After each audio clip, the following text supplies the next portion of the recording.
Hello, welcome to our channel where we unravel the intricacies of backend development with Go. Today we are exploring the powerful world of timer signals in Go.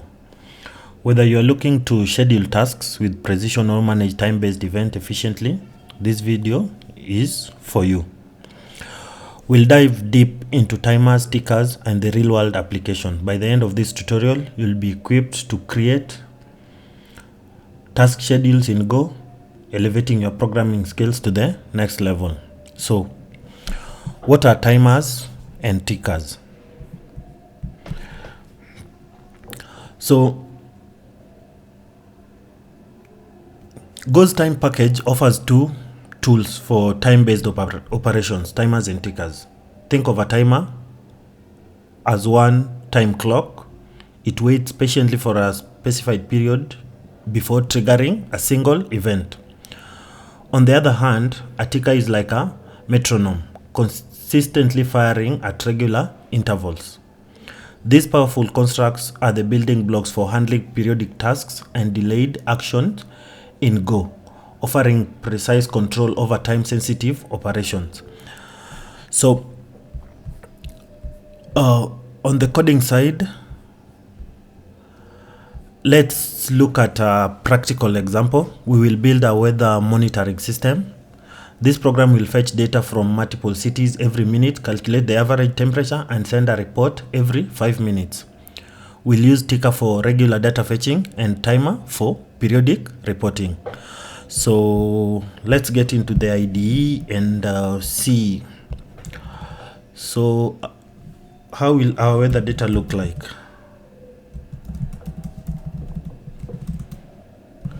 The weather data will be a structure with the field temperature and the name of the city. It will be a string. So we will have a function that fetches the weather data.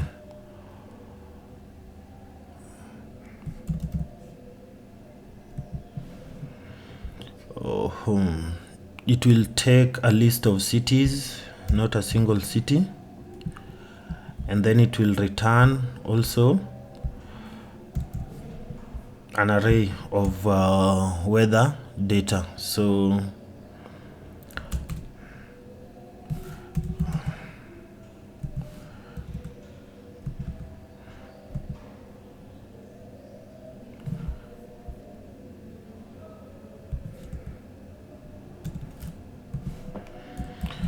so here we initialize a variable weather data, which is a list of weather data.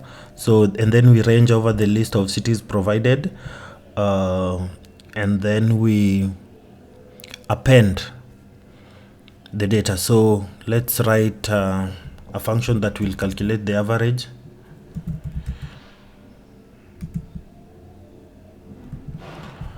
So our function will take an array or a list of weather data, and then we will calculate its average. So let's in the main function, here is where the interesting part lies. In the main function, let us initialize cities with that, and then we'll create a ticker.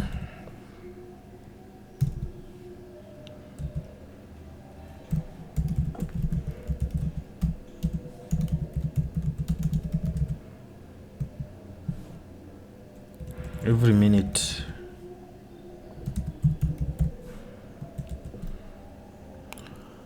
So we'll name it data ticker equals to, and then we will defer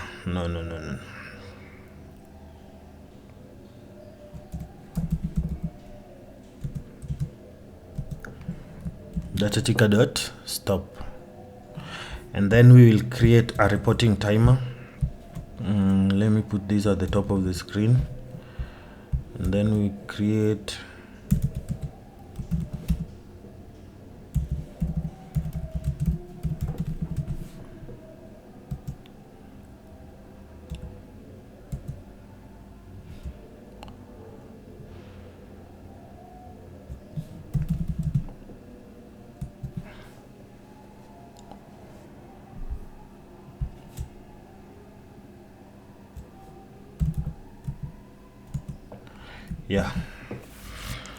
and then we also defer the reporting timer dot stop.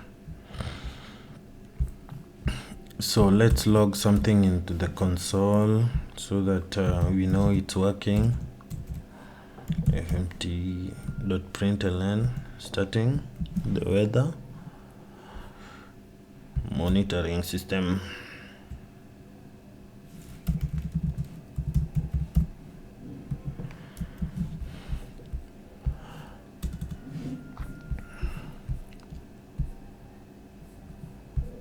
So here, what are we going to do? We are going to have an infinite for loop. Inside the for loop, we will fetch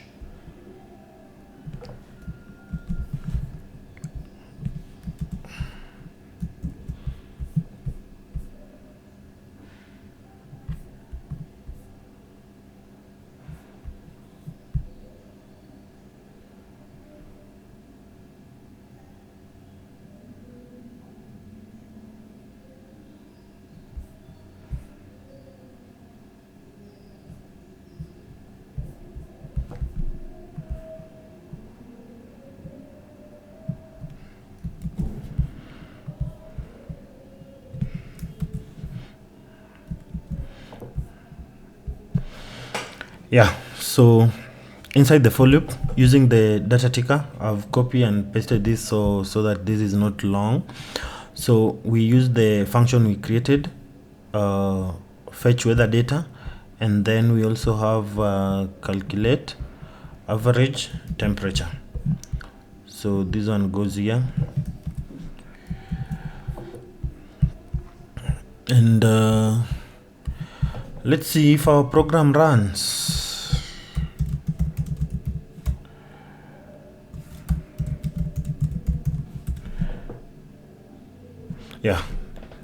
Compiles and runs successfully.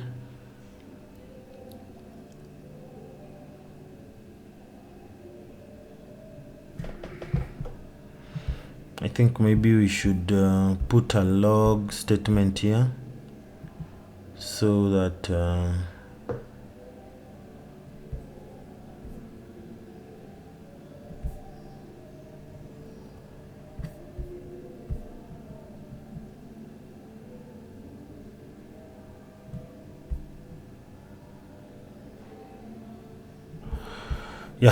this is wrong. So on the fetching, I think we did not simulate how temperature is fetched here correctly. So what we are going to do is for city in city, let's see.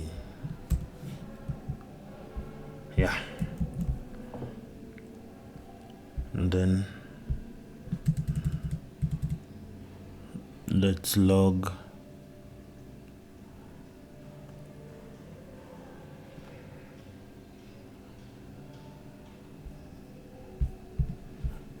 something here. fmt println fetching data for city, so that our terminal is not just that quiet. Let me look at how we are calculating our averages.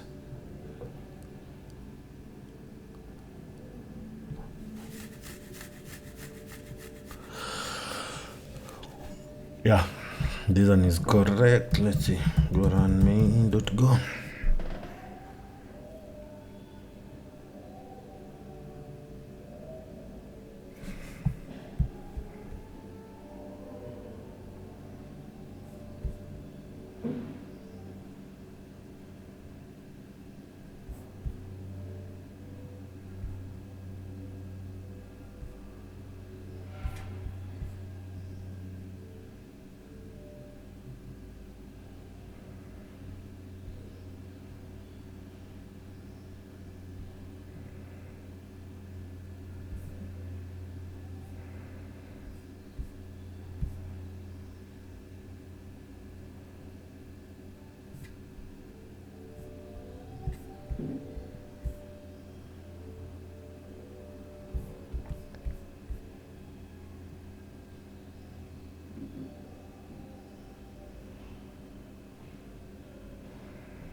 Yeah, we had to wait for 5 minutes, and I think maybe we can reduce this to every second, and then this to every 15 seconds, and see if we can fasten. And then we won't have to wait. We reset after maybe 30 seconds.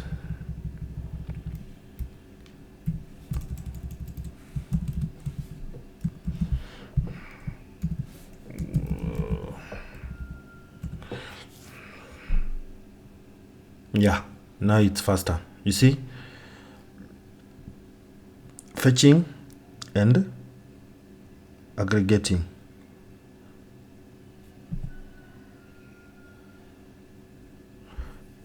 See, now we have a report, the average.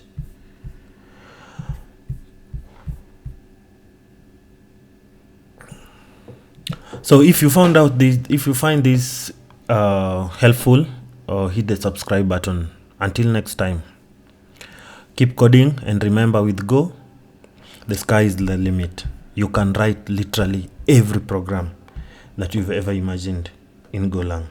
Thank you.